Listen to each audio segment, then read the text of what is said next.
Sriwijaya FC menatap optimis laga perdana babak play-off degradasi Liga 2 kontra PSKC Cimahi pada akhir pekan ini.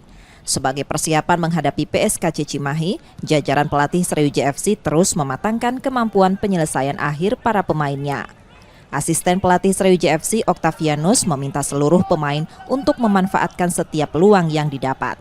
Meski tidak ada pemain lawan yang perlu diwaspadai secara khusus, Octavianus tetap meminta mereka untuk mewaspadai seluruh pergerakan pemain tim tamu. Nggak ada, kalau individual itu yang saya bilang tadi, individual nggak ada. Yang penting kita compact defense-nya, di transisi kita bisa dari bertahan ke menyerangnya bagaimana, support dari pemain-pemain lain untuk bisa kita memaksimalkan nanti ke lini depannya, nanti ke depannya. Meski bermain di kandang sendiri, para punggawa Sriwijaya FC juga diminta untuk tidak meremehkan tim tamu. Nur Muhammad, Kompas TV, Palembang, Sumatera Selatan.